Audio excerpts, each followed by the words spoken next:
Hello and welcome to the Actual Tech Media Expert Series. I'm Keith Ward, and I'm a ransomware hacker. Well, no, I'm actually not a hacker, although I've dressed up like a stereotypical one today. Even though it's all in fun, there is a serious point to be made here. Hackers are often not who you think they are. In the ransomware world, these attack groups are often sophisticated organizations with their own HR departments, org charts, and more.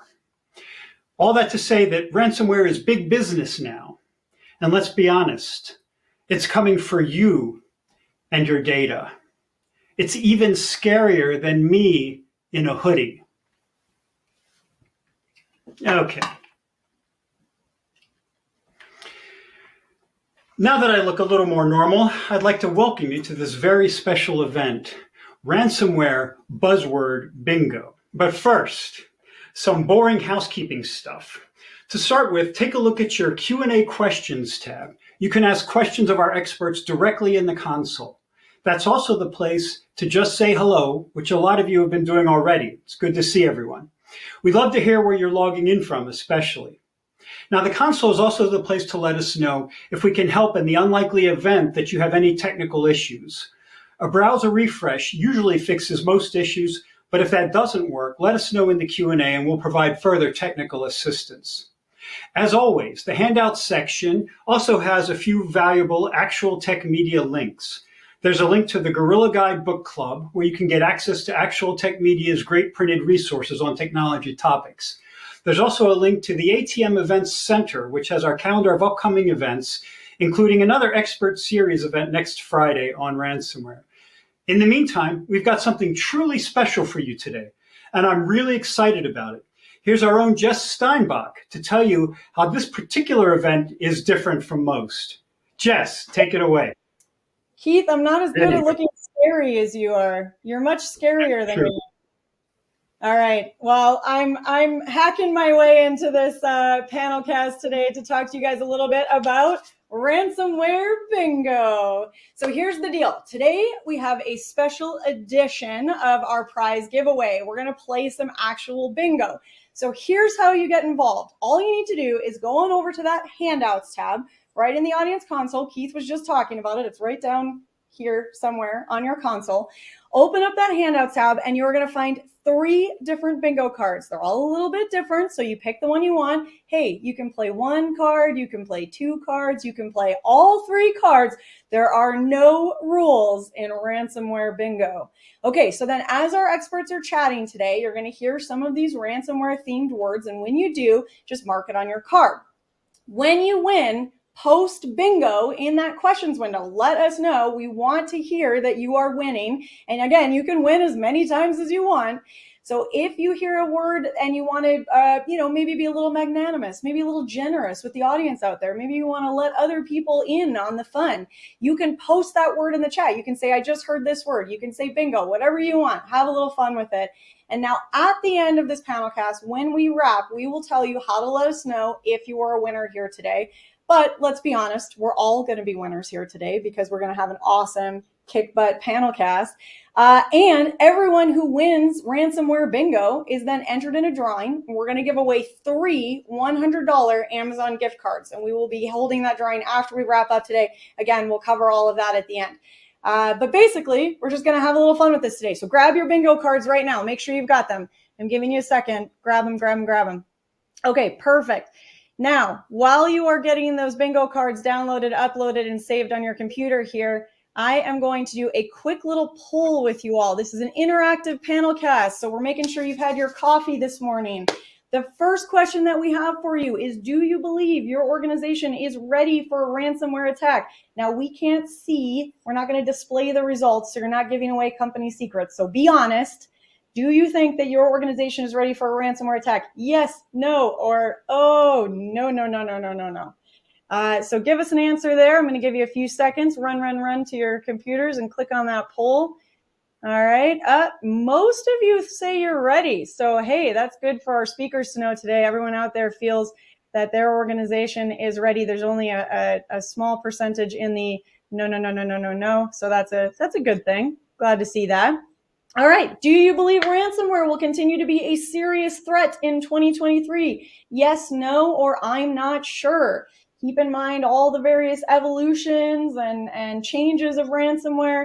Do we think this is going to be a serious threat? We are at 100% yes right now. So a lot of you really feeling like this is going to be a serious threat. Again, really important information for our speakers to know when they're going through the information today. So far we have a lot of you feeling like you're ready. And we have a lot of you feeling like this is going to be a serious threat. A couple of people kind of waffling on the I'm not sure, which is fair. That's why we're here today.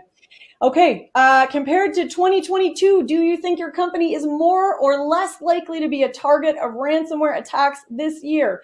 Do you think that you are more at risk? So not just is this globally going to be a trend in one direction or the other, but is your organization more or less at risk? So more likely, less likely, or you know what? It's not going to get better. It's not going to get worse. It just is what it is. It's going to stay the same. So let us know if that's your answer.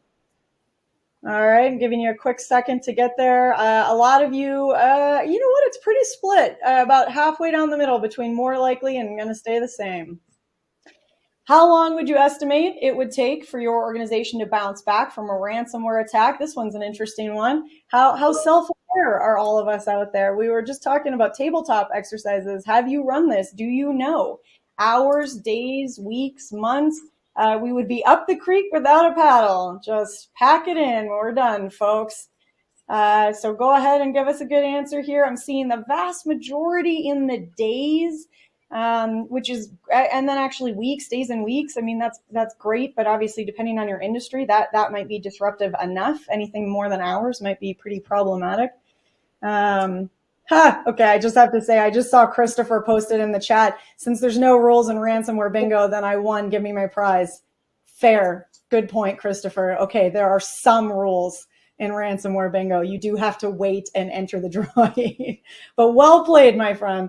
Okay, last question for you all before we get into it. Do you think that those in your organization are well aware of the ransomware threat? Now, this is a great question. So yes, very aware. Most are aware. It's about 50-50. Few are aware. And here's the thing. I do want to remind you, please think beyond your team. Everyone here is, relatively techie in one capacity or another. So if you've got a team full of techie people, you're all going to be aware of ransomware. But does your entire organization, do the people in HR know about it? Do the people in organizational planning know about it? The entire organization, how aware do you think they are about ransomware? Do they just know that it is a word, but they don't really understand it? Or maybe they've never heard of it? So do take a minute. And I'm seeing the vast majority of folks kind of coming in on that one saying, yeah, probably it's about 50-50, which seems about fair. We got another comment back, Christopher, saying, if there's no rules, I'm taking your prize. So there you go. This is just the Wild West here today. All right, well, that's it that we have for polls. And thank you to everyone who took some time to fill that out. I'm going to hand things back to Keith, but I'm going to be popping back in and out. I'm going to maybe give you guys some little freebie words, check in on bingo, so you'll hear from me today. Please keep posting if you get bingo, and make sure you have your cards. Keith, I'm going to hack my way on out of here, my friend. Outstanding, Jess. Thanks. Poll questions where I thought were really interesting shows that there's a lot of concern, as well there should be, about ransomware. It's not going away. It's not going anywhere. It's changing all the time. It's morphing. It's taking on new forms, and that's what we're going to talk about today. So joining us for this PanelCast are a couple of experts that we are really glad to have with us today. We have got two experts with us. The first one is Leo Vela, an inside sales engineer with Rubrik. Leo has been with us many times before, and we're happy to have him back. And the gent in the green is Joseph Carson. Joseph is the Chief Security Scientist and Advisory CISO from Delinea. Now, that is a serious title. So Joseph and Leo will be answering questions you've already submitted prior to the start of the event, and questions that we get that you may submit during the event today. Don't forget, the questions are there in your the questions panel is there in your console. Now I'm going to give you a little bit of background on what a PanelCast is, because it's different from some of our other events that Actual Tech Media hosts. So in a PanelCast, we take a nuanced look at a pressing technology problem. We explore it from different angles in a wide-ranging discussion with experts from some of the leading companies grappling with the issue on a daily basis. That certainly fits what we're doing today. Now, the support of our sponsors actually makes it possible for us to bring this content to you. So I want to give another special shout out to Delinea and Rubric for providing the support, and our great speakers for this. So, gentlemen, let's kick this off with the first question that we have here. Let's go right into it. So, question one, very simple, but the kind of thing that we should start off with. Ransomware, as I said, is changing a lot. It's not what it was. So Leo, let me ask you first, and then we'll have Joseph give his answer. What trends should we be following that will shape the world of IT in 2023? This is this is not the question I thought it was. Okay, so the question is actually about trends in ransomware. So ransomware is not what it was a year ago. It's not what it was 2 years ago. Ransomware has been changed by other things, by a lot of things, including the pandemic. So what would you say are the top things, the top ways that ransomware is trending this particular year, 2023? Leo, we'll start with you, and then we'll go to Joseph. Yeah, absolutely. And very nice to be here. Nice to talk to everyone. Yeah, it's a very interesting question. I don't need to be the one to say that ransomware is always evolving year over year, even between months. So the main things we need to look at 2023 specifically, pointing back to the past 2 years, is not only who are the ransomware actors out there, but what they're targeting, how are they getting to these organizations, and how are they trying to get more money? Because at the end of the day, they're running a business. They want to make sure that they're getting in what the work that they're putting in terms of money. So in terms of actual data sources that they're targeting, in addition to on-premises data center items that everyone's very well known worth, are virtualization platforms like VMware, Hyper-V, bare metal servers. That's existed for quite some time. But ever since 2022 occurred, don't need to dig too much into that, SaaS applications became more popular, specifically items like Microsoft 365, Exchange Online, SharePoint, OneDrive.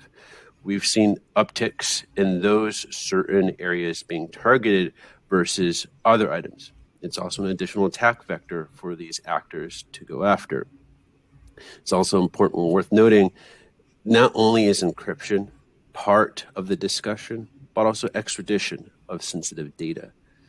They know that organizations, especially big industries out there like finance, healthcare, insurance, etc., whales out there with tons of data that they're willing to sell in the black market. In addition to encrypting your data, holding that for ransom, they're also threatening for companies, hey, we have your data, we're going to go ahead and sell it and put it in the black market unless you give us money. Then we pinky promise that we'll give it back to you and we won't release it. Absolutely. I was going to ask you, Joseph. Those are a few trends. Yeah. Oh, sorry to talk over you there. Joseph, what kind of things are on your radar right now for 2023? What are you especially looking out for? What are the things that we need to know that is coming up in this current year that just started? Absolutely. It's a great question. And I think one of the things we have to look at is, significantly last year, one of the trends we've seen, and we've done some recent research that we released, a ransomware report study that showed that in 2022, there was a bit of a decline in ransomware victims over the previous year. And there's multiple factors into that. One is, of course, we've seen a lot of organizations invest in improving their security budget and putting ransomware mitigations in place. So that could have also played a factor into organizations are just getting better at defending and also have put in much improved backup recovery strategies. But also we have the war in Ukraine, which also means that a lot of where those criminal gangs operate from, which tends to be, in where I'm based in Estonia, where we have a big noisy neighbor, where a lot of those gangs tend to operate from. have been under sanctions. And that also means that they've been struggling to be able to get paid for basically their ransomware activities. So we have seen a bit of a decline, but it doesn't mean that ransomware is not evolving. It definitely is evolving.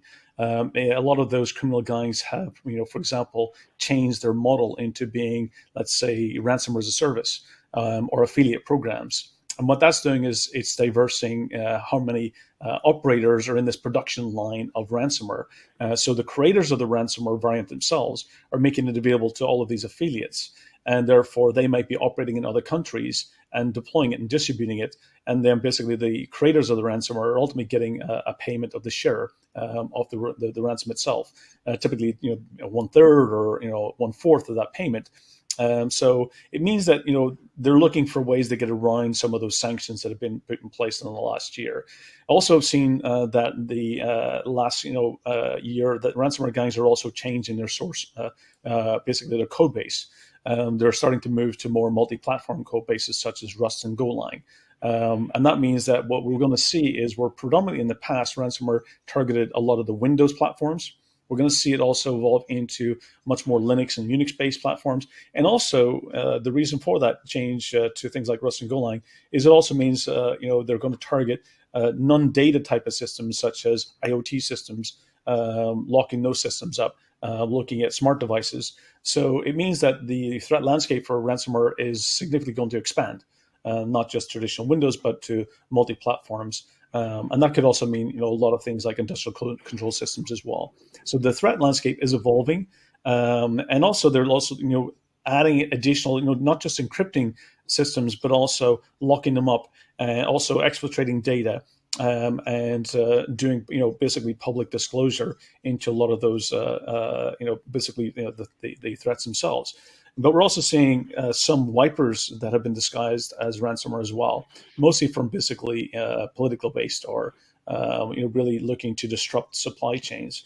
So this is really where ransomware is going to evolve. Even though it's a slight decline, it's not going away, and we shouldn't become complacent.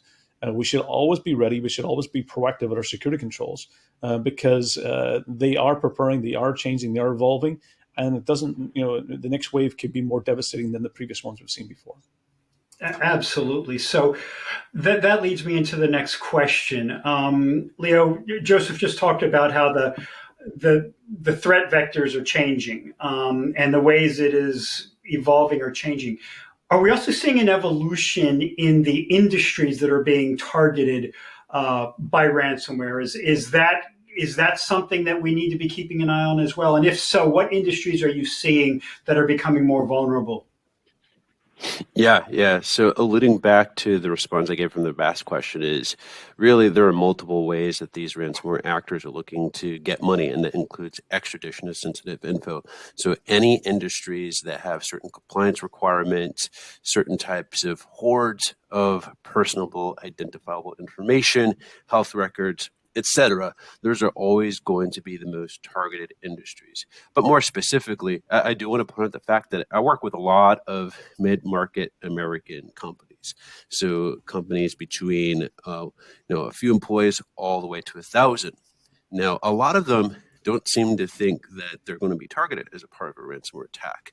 Well, while they may have the operations and talent on board, they might not necessarily think that because they have a lot of data, they're not a large organization, that they're going to be targeted. But because they might lack the time and resources in, they actually might be a lot more targeted versus, let's say, a much larger organization that has a lot more revenue flow. Sure, they're going to be the white whale for these ransomware actors. But seeing as there's multiple ways for these ransomware actors to get involved in much smaller organizations, they've seen a lot of success over the past few years. So be careful. If you have sensitive data, you got to keep an eye on it. Yeah, absolutely. Joseph, I want to throw this to you. Along with the pandemic and the effect that was having, world events, of course, have impacted the ransomware industry. A big one was the Russian invasion of Ukraine recently, and that is just kind of an example of how we're seeing more state-sponsored ransomware. It seems to me. Is this a big thing, and how concerned should we be about this new existence of the North Koreas of the world and Russia and other countries that are starting to involve themselves in ransomware attacks? Absolutely. It's a great question. I think one of the things we always have to be aware of is that I don't believe that most of these are state sponsored. There is a few countries where they have associations. Of course, as you mentioned, North Korea would definitely have much more need to get financial reward out of ransomware types of criminal activities. Other countries, what they tend to do is these ransomware gangs tend to be more mercenaries. They may have worked for the government in the past. They are basically, mercenaries doing ransomware criminal activities in order to get money. But they tend to be more, let's say, indirectly. In order for those governments, they will turn a blind eye as long as those gangs will operate or conduct certain campaigns that are government interested. So I don't believe that they would be state-sponsored, but definitely those governments are providing safe havens for these criminal organizations in order to operate, as long as they don't target their own citizens and own industries and own companies. And that's why you see a lot of the ransomware variants that they tend to have code bases where they're specifically looking for the language of the operating system or the domain that they're operating in, or the geographical location. And if it's in their specific realms, they will not trigger, they won't run. So this is where you tend to see that, that governments turn a blind eye. I don't would say that they're state sponsored, but they are, let's say,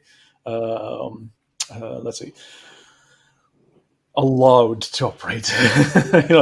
These governments are not just, they're basically not acting.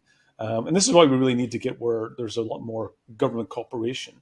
There's a lot more governments been held accountable and responsible for allowing these operations to be conducted within their country borders. So definitely, I think one of the things, just going back on one of the previous things that we're talking about, were the industry side. I think they've also seen a bit of a landscape change in the past year. And also we saw recently where the FBI and Europol have taken down Hive gang where we're operating. So we saw a lot more takedowns of these larger gangs. And one of the things that meant is that a lot of ransomware gangs are shifting the target, where it used to be in the past year and prior, it was a lot more North American and European based companies that were victims. There is a bit of a landscape change where they're now starting to target more Central America, Latin American, and African-based countries because they have less capabilities to hack back or to take down these organizations as a result of the ransomware. So these ransomware gangs are looking for more, let's say, opportunistic targets that will not attack back and don't have the capabilities and will likely pay. So there's a bit of a landscape and geopolitical change that's happening, and we might see that continue throughout this year. Yeah, absolutely. So question for both of you to take on. We'll start with you, Leo. Are the old methods of getting into a network and launching a ransomware attack still valid as they ever were? Social media, for example, or are the threat vectors, the attack vectors, are they changing in a way that should make us change our protections and our defenses? Are you seeing any shift in how these attacks are occurring in the current era? Yeah, of course there are ways that this is shifting, because at the end of the day, they're wanting to get the most money that they can from these organizations they're trying to infiltrate. However, that does not mean that social engineering, specifically focusing on the human error, has really changed all that much. Really, that's all it takes. Because if they can't infiltrate a network from the outside in through other methods like exploiting vulnerabilities, take advantage of the end user. There's phishing emails, vishing, spear phishing. I can use as many terms as I want, but if anything, these attacks have become more targeted. They're putting more effort into what contacts within an organization they're going to essentially coerce into getting their credentials one way or another. So, of course, focusing on multiple layers of security on the networking side, end user applications consider as security, and of course, at the very least, data security, holding those backups in an air-gapped offline capacity to ensure that you have something to restore from. Now, that all considered, really one thing that gets overlooked a lot when I speak with organizations on this matter is they don't necessarily consider, well, what about internal malicious actors or people that are coerced internally to act against the company's interests?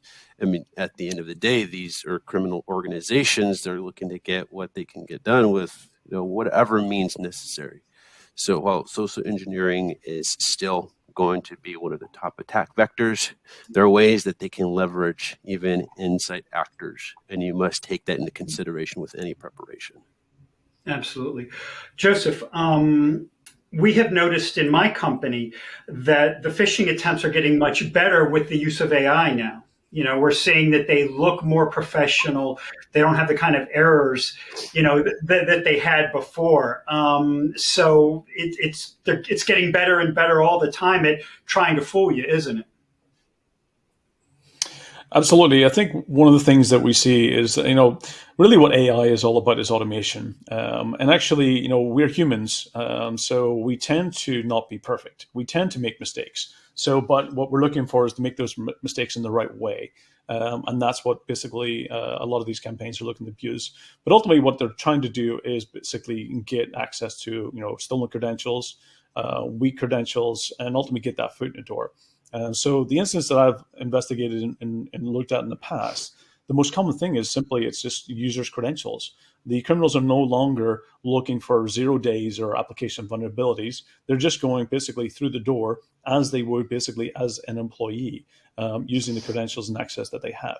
Now, what organizations have done in the past years, of course, they've improved making sure that passwords are not the only security controls. They put in things like two-factor authentication, multi-factor authentication. But one of the tactics that's been on the increase in the past year is, of course, the social engineering. That means the attackers have to find ways in order to get those employees to basically authorize the access or click OK on the multi-factor authentication.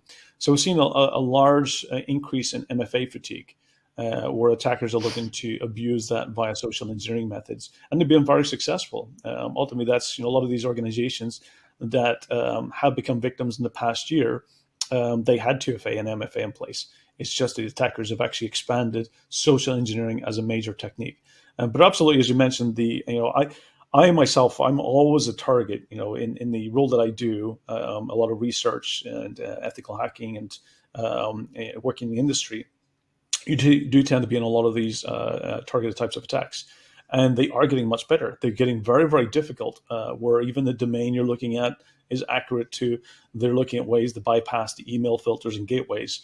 And ultimately, get people to click on something or download or to take you to a login page where you ultimately accidentally give up your credentials. So it's really important that we make sure we stay vigilant. And technology alone isn't the only way. It's also about good cyber awareness training and helping employees be able to identify these, but also make sure that passwords are not the only security control. And make sure that you've got segregation duties, doing things like password management, multi-factor authentication, privileged access security, and basically threat intelligence to be able to put all these together, in addition to good training of the employees, will definitely help organizations reduce the risk. For sure. Okay, Jess. Hey. Okay. All right. I'm back for a quick bingo break. So I'm going to remind you all, because I saw a few questions out there. If you are playing along at home or you want to play along, make sure you head to the handouts tab, scroll down to the bottom. You'll find 3 different cards. Choose 1, choose 2, choose all 3. Open them on your computer screen and then mark it any way you want. We're not checking, you're just going to mark off with whatever device you want. When you hear a word, when you get a full row, up, right, down, left, diagonally, whatever it is, post bingo in the chat. Let us know. I have to say, I've seen Joshua's out there posting words he's hearing. So if anyone's missing them, you have an ally in the audience there. All right. I'm going to give you guys a bonus word, incident response.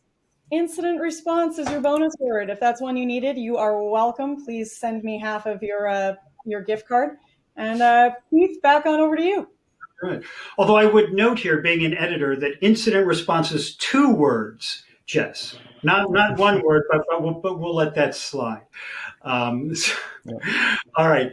So Keith, I want to bring up something just that if you don't mind, just as somebody brought up in the question section, was around ChatGPT, which basically we've all been, probably many of us have been asking lots of questions of ChatGPT in the last couple of months, and I know I've been one of them.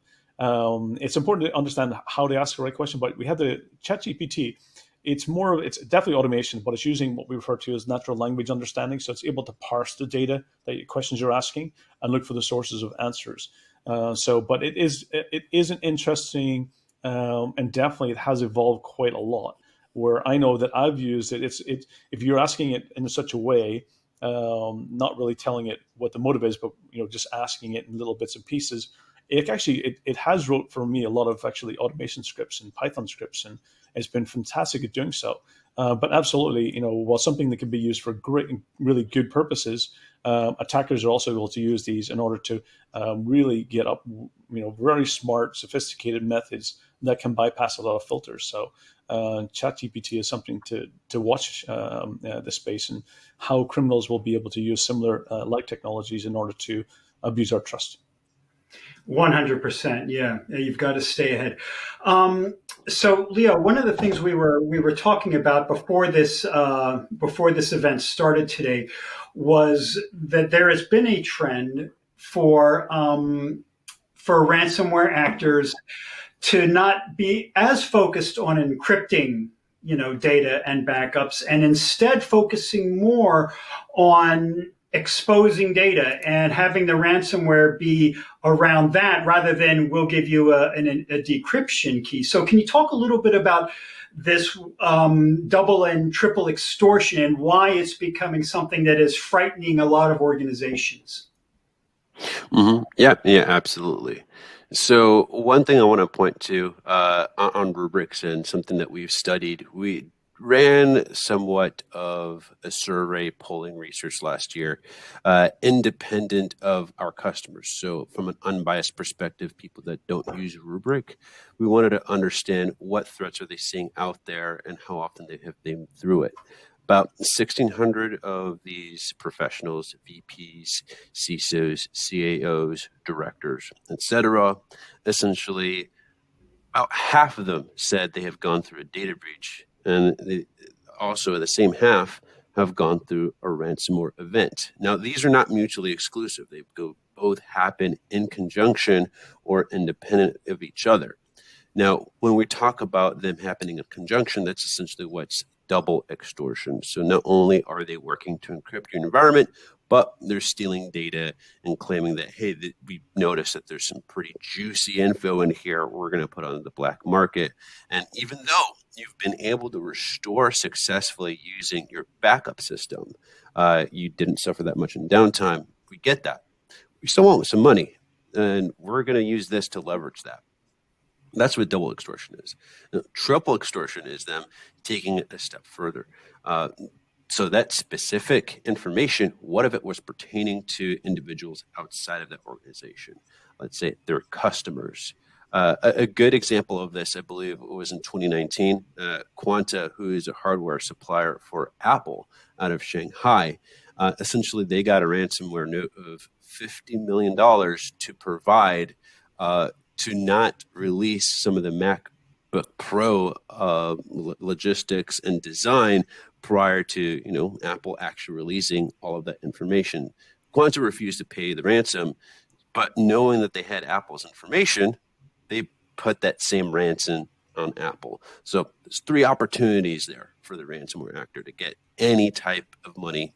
And essentially, that's what ended up happening.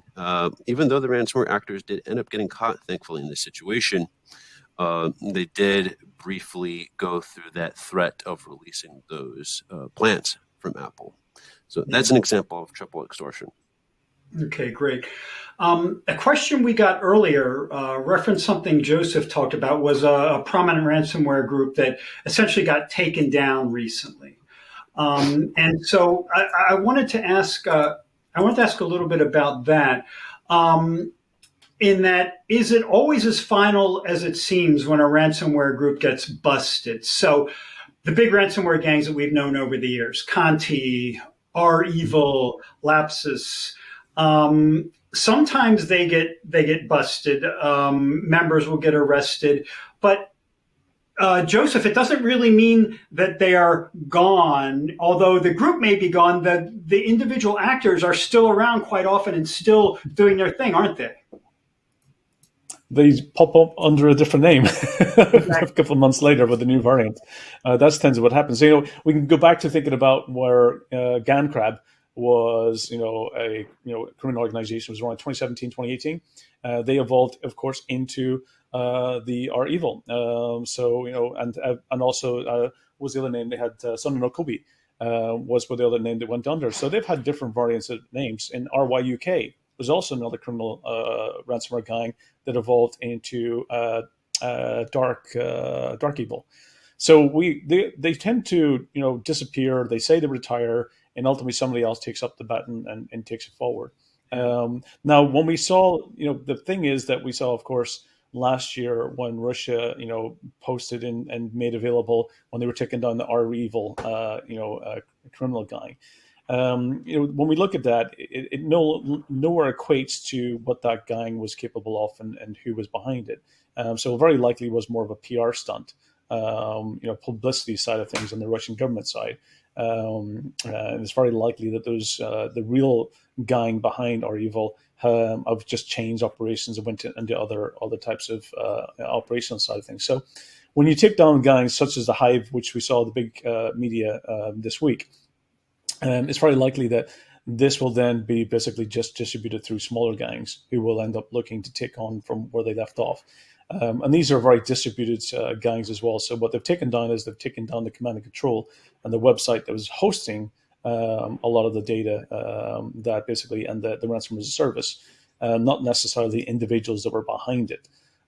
So this really means that, I think it's just a case of you take one big gang down and ultimately you get another, bunch of smaller gangs that will continue operating and moving forward. So yeah, it's great to see them taken down. It means that, of course, we tend to have a bit more of a quiet period for a while, but it's just a matter of time before another gang can take over. Sure. And the takeaway here for me, I think, is that you can't get complacent, just because it seems like maybe one of the big groups has gone away. Well, in reality, they're still around. They're just somewhere else, it seems to me. So, Leo, I wanted to ask you a question that came in from audience member. This is from Joseph. He says, given there are so many steps in the ransomware attack chain, where should we prioritize our prevention and remediation efforts? Now, does this depend on the environment, or what kind of advice would you give Joseph? Yeah. So I'll take a multi-layered approach to that question, because there really are multiple things that you should be doing in preparation to all these different attack methods. First and foremost, I did reference a few different security tools that you can have in place, like network security. Obviously, you're going to have your firewalls. I believe someone else in the chat also mentioned XDR, using machine learning and AI to detect these threats as they're coming into your network, stopping them in their tracks. Obviously, Joseph here also mentioned end user awareness training. Since social engineering is still a major attack vector for installing and enacting this encryption in the first place, it's best that the users within your organization are very well aware of that. So beyond that, that's the surface level. That's the prevention level. Now, despite organizations having all these tools in place, we're still seeing instances where they manage to get past and still encrypt your environment. So what does that leave you? You have to rely on your backup data. Now, unfortunately, this is also where we see organizations from the ransomware side managing to encrypt your backups. What do you do after that? You're almost being forced on your hand to pay the ransom note. So it's important to take into account zero trust, immutability, and offline air gapped of that backup data to ensure that it cannot be touched by those actors. Have strict zero trust procedures in place. And essentially what I mean by that is authenticate at every step. Assume that this is an action of data breaching. So you have to make sure you are who you say you are. So taking those steps and protecting your data is always going to be the most important step in protecting yourself and giving yourself the ability to restore after an attack. Great. Thank you, Leo. Great stuff. And now we are going to go to Jess for another bingo break. Woohoo! All right, I'm seeing a lot of bingos coming in. Congrats to Crystal, to Jeffrey, Rochelle. Lots of bingo winners. That's awesome. Okay, time for another freebie. Well, I was about to do another 2-word. Okay, this time I'm going to cheat, Keith. I'm going to do 2 different words. Let's do WannaCry and pen testers. WannaCry and pen testers. Congrats. Outstanding. So want to throw this open to both of you.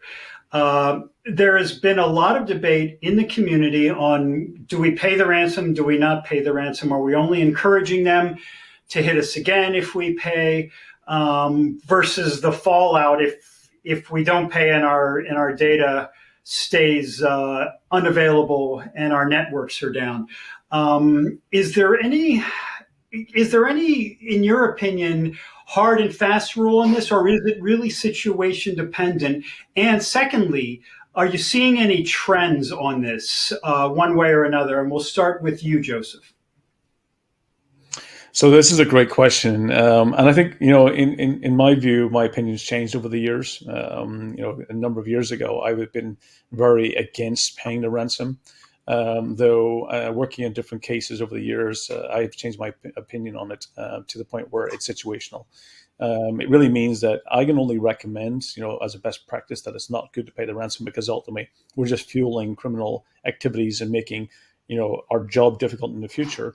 But ultimately, it's a business decision.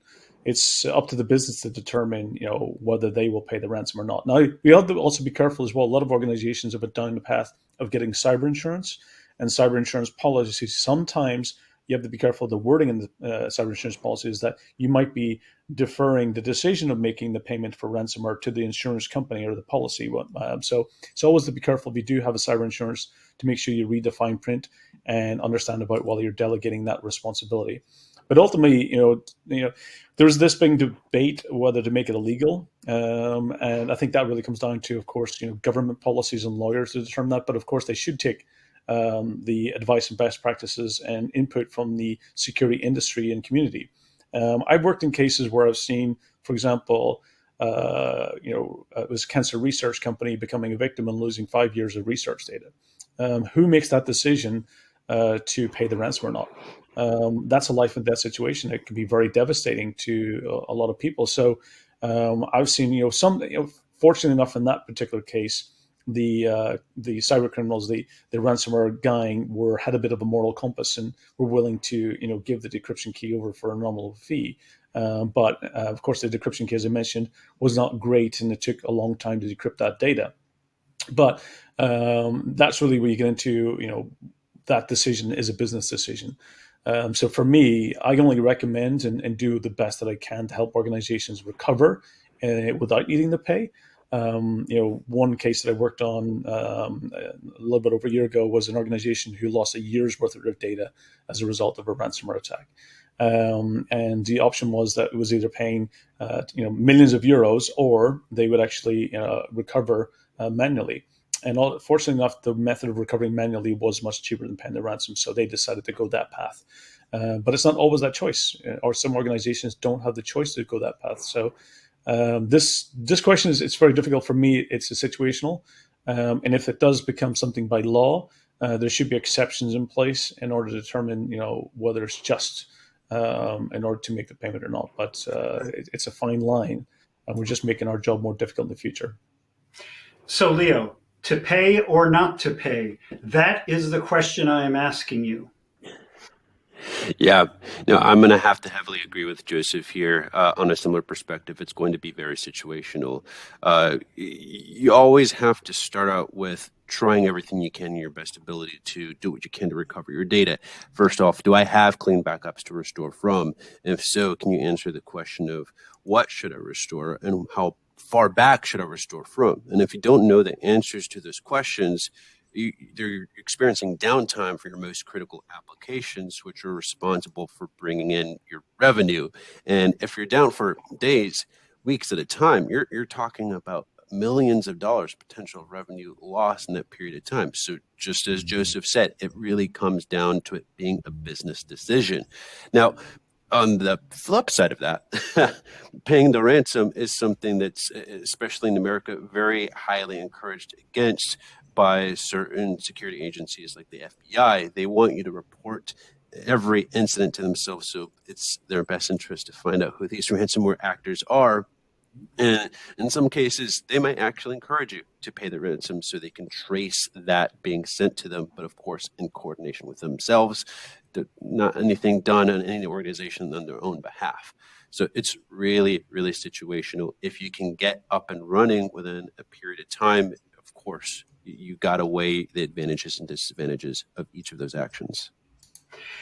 And I think we would all agree that the best way to not is not even to face that question. One of the things that companies should be doing that they are in large measure not doing to protect themselves is to run ransomware tabletop exercises. So, Joseph, if I can ask you to quickly just explain what that is and why it is so important to do that. That's very important. The thing is that for many organizations, they may have went down the path of having an incident response plan. And I think, doing ransomware tabletop exercises, it should be incorporated as a incident response simulation that incorporates different types of attacks, so that you're not just, especially as Leo mentioned earlier, we're working, with double and triple extortion as well. So it's not just about encrypting data. You also have to face the problem of, your data being exposed. So you should do it as a much broader simulation. Now, when we get into incident response, what I find is that many organizations, they do have a plan, but they've never tested it. And sometimes the first time they're testing that is actually in a live situation. And that's the worst case scenario. It's so critical to do simulations. And the reason why is when you're doing a ransomware simulation is that you have to incorporate the entire business. I see too often where they're only doing it within the IT team or security team or smaller teams within the organization. Maybe they're doing it with the executive board. But that's not enough. When you're dealing with ransomware, it's a business impact. It's not just your systems down or your security configurations impacted. What you're dealing with is the business is out. The business service is gone.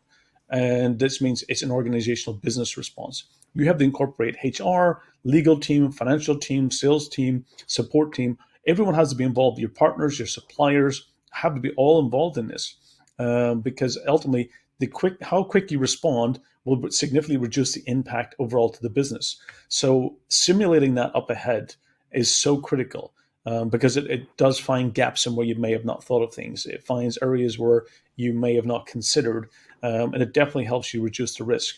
I can't emphasize the importance of actually having a proper incident response simulation ahead of a real live event. I've even created a lot of templates and policies and checklists that's basically incident response best practices. So I definitely recommend the audience to take a look at those because there's one thing about having an incident response plan, but that is different from being incident response ready. Ready means that you know what you need to do and you've simulated it and you practice it. And it means when the real life situation happens, you have this instinct about what to do. Right. Leo, there's a lot of moving parts when it comes to a ransomware response, which means you need to have a similar number of moving parts when it comes to the ransomware tabletop exercise. Would you agree? Yeah, absolutely. Because really this is affecting all business operations. It's not simply an IT problem, but all applications with every department, HR, accounting, sales, etc. They need to be a part of this process when understanding a ransomware tabletop exercise. And I do actually want to make the delineation. I speak to many organizations out there who say, yeah, we're indeed terms ready for a disaster recovery. We've tested this before. But that many times can be specific to hardware failure, a natural disaster, power outages. These are separate events. That does not necessarily mean that you're going to have the same success in that exercise after an encryption attack.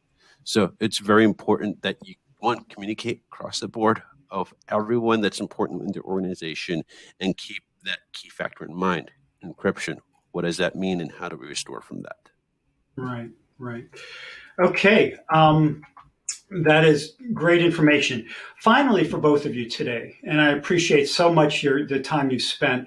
If they want to learn more about how to protect themselves against ransomware via your companies, where should they go next? Joseph, first you, and then Leo, you. Absolutely. For anyone who's looking to get more information, Delinea is a company that really helps organizations look to protect the privileged accounts and access into the business. So I definitely recommend, if you're looking for more resources, definitely go to the delinea.com website. And we've got lots of ransomware research papers. We have a lot of great content. Also, I definitely recommend to follow my podcast. I have a podcast that's every 2 weeks that basically brings world guests in. Head of Europol cybercrime division, former head of the NATO Cyber Defense Center of Excellence we've had on. So definitely go and tune into the Foreign Access Denied podcast and go to the delinea.com website to get more resources on specifically ransomware. So definitely recommend lots of great resources for educational content. That's great. Now, what about you, Leo? Yeah.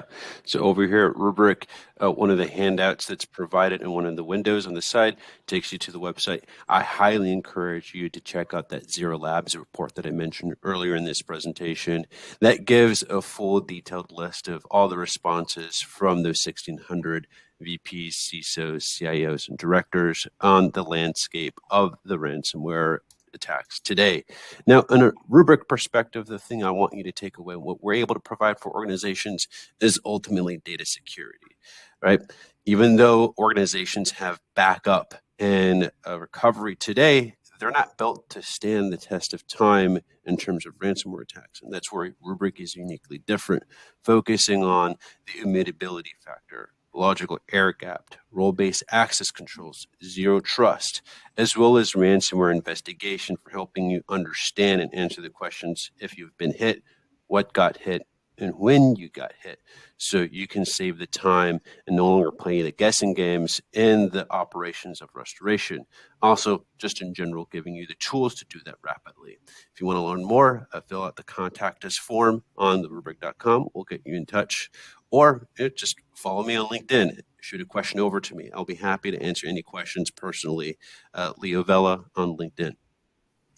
Outstanding. And I think we're going to have to leave it there for today. I want to thank both Joseph and Leo for showing us how to protect our assets from the threat of ransomware. It's been informative and just a lot of fun, and I really appreciate the time you spent with us. So next, we are going to, before we wrap, we have one more piece of business, and that's about the prizes. And I'm going to send it over again to the inimitable Jess to explain what's going to happen from here. The first time I've been called inimitable in one of these things. I like it. Okay, well, so for everyone out there who played bingo with us today, thank you. This has been a ton of fun. I have loved seeing all of the answers coming in. I loved that you guys were sharing words with each other and helping each other out. That's so great. What a wonderful community we have out here. So I'm just going to remind you again, the way that bingo worked, you had your bingo card, you played along with us. If you won bingo, here's how you're going to let us know. So the bingo in the chat, that's a great way to enter, and that lets us, see all the fun winnings happenings. But here's what you're going to do. You're going to answer the poll on the screen here. Now, I realize that we are trusting all of you. So put all any of your ransomware actor, hacker tendencies aside for a moment and embrace your white hat side and just answer honestly. If you won bingo, give us a yes. If you didn't, give us a no. And we will follow up. And what we're going to do is enter everyone who won bingo into a drawing. We're going to pull out 3 names.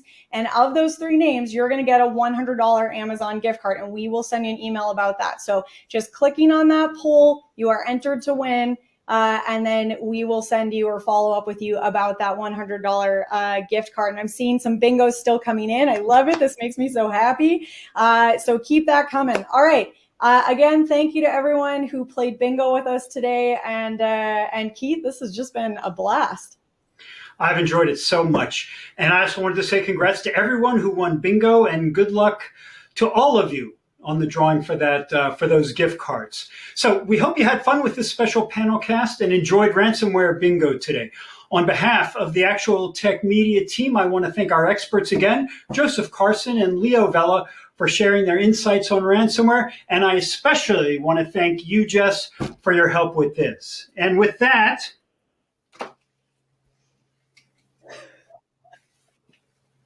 I gotta look much scarier. I gotta stop smiling. have a great day and stay safe, everyone.